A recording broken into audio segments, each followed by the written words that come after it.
Kita satukan hati kita bersatu di dalam doa. Terima kasih Bapa, terima kasih Yesus. Saat ini kami ingin mendengarkan sebagian daripada firman-Mu. Kiranya firman-Mu yang kami dengar bisa kami terapkan dalam kehidupan kami sehari-hari. Berkati firman-Mu di dalam nama Tuhan Yesus Kristus, Juru Selamat kami yang hidup. Amin. Amin. Baiklah, firman Tuhan yang menyapa kita pada hari ini yang terambil dari Keluaran 15 ayat yang ke-19 sampai yang ke-21. Keluaran 15 ayat yang ke-19 sampai yang ke-21. Beginilah bunyi firman Tuhan. Ketika kuda Fir'aun dengan keretanya dan orangnya yang berkuda telah masuk ke laut, maka Tuhan membuat air laut berbalik meliputi mereka. Tetapi orang Israel berjalan di tempat kering dari tengah-tengah laut. Lalu Miriam, nabiah itu, saudara perempuan Harun, mengambil rebana di tangannya dan tampillah sebuah perempuan mengikutinya memukul rebana serta menari-nari. Dan bernyanyilah Miriam memimpin mereka. Menyanyilah bagi Tuhan, sebab ia tinggi luhur, kuda dan penunggangnya dilemparkannya ke dalam laut. Demikianlah bunyi firman Tuhan. Saya sapa untuk kita semua. Shalom. Shalom. Shalom teman-teman. Shalom. Baiklah, tema yang saya angkat dari perikop kita pada hari ini yaitu bernyanyi bagi Tuhan. Bernyanyi adalah salah satu ekspresi manusia tertua yang dikemukakan dalam berbagai budaya dan agama. Dalam tradisi Kristen, bernyanyi memiliki akar yang sangat dalam. Di dalam sejarah Alkitab dan gereja, di dalam bahasa Ibrani kata bernyanyi adalah kata lashir. Bernyanyi pertama kali juga disebut di dalam Alkitab Keluaran yang ke-15, di mana Musa dan bangsa Israel menyanyikan nyanyian Musa sebagai respon atas penyelamatan mereka yang diselamatkan oleh Tuhan dari perbudakan Mesir. Bernyanyi bagi Tuhan adalah bentuk pemujian dan penyembahan kepada Tuhan melalui nyanyian tersebut. Di dalam menyanyi kita juga sering mengekspresikan pujian dan penyembahan kita kepada Tuhan. Memuji Tuhan adalah sesuatu yang baik, indah, dan layak. Bagaimana kita harus bernyanyi? Kita bernyanyi dengan ucapan syukur. Hal ini juga memiliki arti bahwa bernyanyi itu harus kita lakukan, bernyanyi itu harus benar-benar kita jiwai, kita yakini, dan kita lakukan secara tulus saat kita bernyanyi. Tuhan juga ingin kita memuliakannya dengan pujian yang lahir dari hati kita. Itu terdapat dari Matius 15 ayat yang ke-8. Sebagai seorang ayah, suami, istri, teman, kita selalu bahagia ketika tahu anak istri, suami atau teman kita mengucapkan pujian atau rasa terima kasih kita yang tulus kepada Tuhan. Bagaimana dengan kita? Apakah kita juga senang ketika ada saudara-saudari kita yang mereka memuji Tuhan, mau mereka memuji Tuhan dengan bernyanyi ataupun berdoa? Bagaimana respon kita? Apakah kita senang ataupun kita udahlah, masa kalau nyanyi ribut kali, kau nggak bagus suaramu, atau gimana? Senang kan, walaupun agak suaranya agak rewet ya kan. Nah, di dalam kitab suci juga tidak meminta kita untuk menyanyi yang bagus, tetapi kita menyanyi dengan nyanyian syukur. Ada juga orang yang sengaja datang ke gereja dalam ibadah sehingga melewatkan puji-pujian mereka. Mereka berpikir bahwa nyanyian itu tidak penting. Yang penting itu adalah firman Tuhan. Padahal kita itu butuh prinsip dan pikiran kita untuk musik di dalam hati kita. Kita perlu memuji Tuhan, kita perlu menyembah Tuhan. Musik itu adalah menginspirasi kita untuk menyegarkan pikiran kita. Musik juga dan penyembahan ini memiliki kuasa penyembuhan dan pemulihan kita. Memuji Tuhan adalah memberikan 3 manfaat yang berharga bagi kita. Yang pertama, nyanyian ini memberikan kita kata-kata pujian yang sudah ada. Seringkali kita kehabisan kata-kata dalam memuji Tuhan, tetapi dengan adanya nyanyian yang sudah ada, kita bisa menaikkan pujian dengan pengakuan kepada Tuhan. Yang kedua, nyanyian akan membantu kita menyatukan dalam pujian, yang berarti adalah menyanyikan ini dengan kata-kata yang sama, dengan kecepatan yang sama, dengan lagu-lagu yang sama, dan pada waktu yang sama. Dalam hal ini mempunyai efek yang dinamis dalam memuji Tuhan. Yang ketiga, memuji Tuhan dengan nyanyian menolong kita terlepas dari tekanan ataupun masalah yang kita alami. Iman Kristen adalah iman yang selalu memuji-muji Tuhan. Iman yang tidak bisa dipisahkan dari nyanyian ataupun menyanyi. Tidak ada iman di dunia ini yang menyanyi seperti iman Kristen yang kita biasa nyanyikan. Agama Kristen tentunya memang bukan satu-satunya agama yang menggunakan musik. Peran spiritual musik secara universal memang ada hampir semua agama, dimanifestasikan dalam praktik-praktik semua agama. Kita memiliki lagu-lagu pujian yang terbaik dibandingkan dengan tradisi iman yang lain di bumi ini. Ada lebih banyak lagu tentang Yesus daripada tokoh-tokoh ataupun tema-tema lain. Bahkan tentang lagu-lagu dengan tema cinta. Ini merupakan salah satu keunikan dari agama Kristen dan agama Yahudi sebagai a sing faith. Kita ambil satu contoh dari perikop kita pada hari ini yaitu Miriam, yaitu sosok perempuan yang sangat luar biasa. Miriam ini juga dikenal sebagai sosok perempuan yang gagah berani dalam memimpin para perempuan untuk menari dan menyanyi sebagai bentuk ucapan syukur mereka kepada Allah. Pada waktu itu memang kita tidak mudah menemukan sosok perempuan seperti Miriam. Ia adalah perempuan yang langkah, yang takut akan Tuhan. Miriam juga dinyatakan sebagai nabi perempuan yang melayani Allah, yang menyanyikan lagu pujian kemenangan setelah keluar dari Laut Tiberia. Ayahnya si Miriam ini adalah Amran dan ibunya yaitu Yakobet. Miriam ini memiliki saudara kandung yaitu Musa dan Harun. Sebagai seorang perempuan Kusi, ia ini melawan pernikahan Musa. Jadi si Miriam ini adalah orang yang melawan pernikahan Musa. Karena si Miriam ini dihukum menderita penyakit kusta.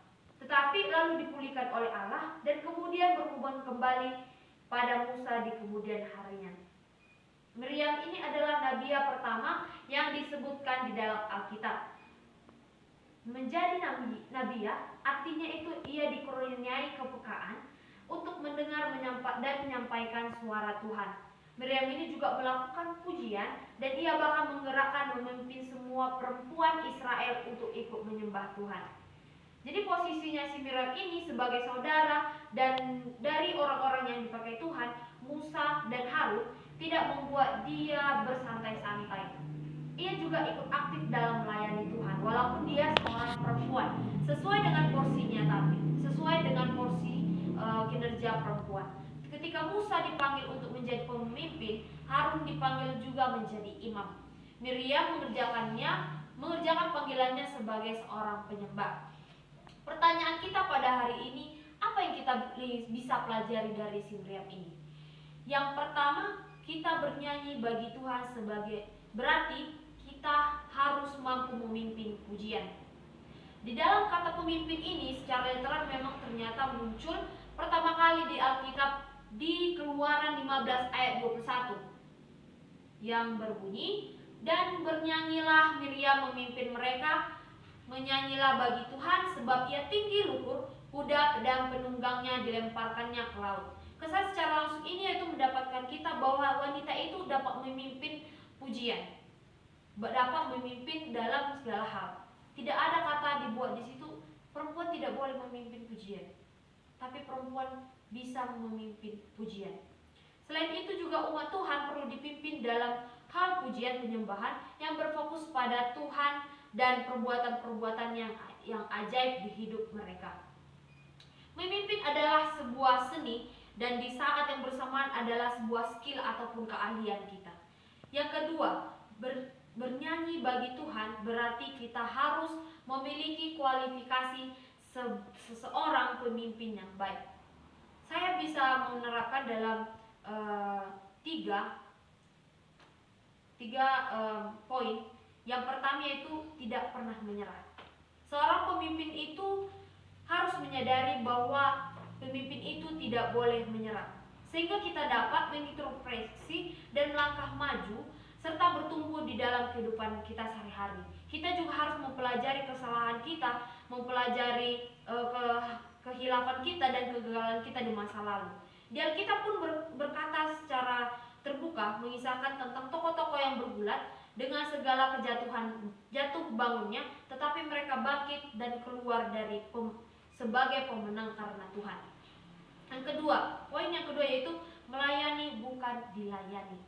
Kita harus menanamkan di dalam diri kita, yaitu pemimpin itu hadir untuk melayani, bukan untuk dilayani. Ayo sama-sama kita katakan, melayani bukan untuk dilayani. 3, 2, 1. Melayani bukan untuk dilayani. Nah, disebutkan juga di dalam Matius 20 ayat 28. Sama seperti anak manusia datang bukan untuk dilayani, melainkan untuk melayani dan untuk memberikan nyawanya sebagai tebusan bagi banyak orang. Ada beberapa contoh juga melayani dan dilayani. Poin yang kedua ini, kita harus menanamkan bahwa pemimpin itu hadir bukan untuk dilayani, tapi kita itu harus melayani. Seperti di dalam Matius 20 ayat 28. Sebagai seorang pemimpin juga kita harus berhati hamba, adalah otentik ataupun apa adanya yang asli. Nah, poin yang ketiga yang bisa saya ambil yaitu berani mendelegasikan dan mempromosikan. Kita jangan ragu dalam mempersiapkan pemimpin berikutnya, karena pemimpin yang berhasil adalah pemimpin yang melahirkan atau mencetak pemimpin yang baru. Sejatinya, seorang pemimpin itu adalah seseorang yang berhasil dalam menerima dan membentuk hasil tersebut. Baiklah, yang pertanyaan selanjutnya, apa makna dan bernyanyi bagi Tuhan? Makna dan bernyanyi kepada Tuhan. Yang pertama yaitu iman yang biblikal adalah iman yang menyanyi. Seperti Nabi Yeremia yang merayakan kemenangan Allah dan kekalahan tentara Mesir di Laut Merah. Nyanyian itu bukan untuk menyanyikan tentang siapa Tuhan itu, tetapi apa yang telah Tuhan lakukan dan apa yang Dia janjikan untuk dilakukannya sebagai masa depan. Musik di dalam Alkitab selalu positif, menyatakan bahwa kasih, sukacita, perayaan, kemenangan, dan ucapan syukur, kekaguman, pujian, penyembahan, dan hormat bagi Tuhan. Poin yang selanjutnya yang kedua, menyanyikan merupakan perintah Allah. Di dalam Alkitab memerintahkan kita untuk menyanyi bagi Tuhan. Tidak peduli seberapa bagus suara kita tidak peduli berapa usia kita harus memuji Tuhan. Tidak ada persyaratan-persyaratan dalam memuji Tuhan. Lagu gereja itu harus dinyanyikan bagi setiap orang. Menjadi persoalan sekarang adalah banyak orang percaya tidak mau bernyanyi di gereja karena suara musik yang lebih kuat dari suara manusia. Padahal sejatinya alat musik hanyalah alat untuk menolong umat percaya bagi Tuhan untuk menolong umat percaya menyanyi bagi Tuhan, bukan hendak untuk menggantikan umat percaya menyanyi bagi Tuhan. Renungan kita pada hari ini yaitu apa yang harus kita renungkan dalam seminggu ini. Yang pertama, gereja harus selalu menjadi gereja yang menyanyi, karena lagu-lagu pujian kita merupakan ucapan curahan hati kita yang bersukacita. Tetapi menyanyi jangan hanya dibatasi di dalam gereja-gereja saja, tetapi kita harus menjadi gaya hidup normatif di kehidupan sehari-hari. Yang kedua, gereja tanpa nyanyian ibaratkan sayur tanpa garam. Bagaimana rasa makanan sayur contohnya tanpa garam? Hambar. Demikian juga dengan kita di gereja yang tidak menyanyi ketika proses ibadah. Yang ketiga yaitu kita bernyanyi untuk Tuhan. Nah, marilah kita menyanyi menjadi umat yang suka bernyanyi, memuji Tuhan dan bermazmur bagi Tuhan. Sebuah nyanyian itu memiliki kuasa dan sebuah nyanyian ini juga bisa mengubahkan kehidupan seseorang. Mulailah dengan sebuah nyanyian kecil dan berserulah dengan sepenuh hati kepada Tuhan. Angkatlah suaramu dan nyatakan kerinduanmu kepada Tuhan, karena itu bernyanyilah untuk Tuhan di setiap saat. Jadi kalau di pengalaman saya, kalau saya bernyanyi itu adalah salah satu untuk merefleksikan diri kita.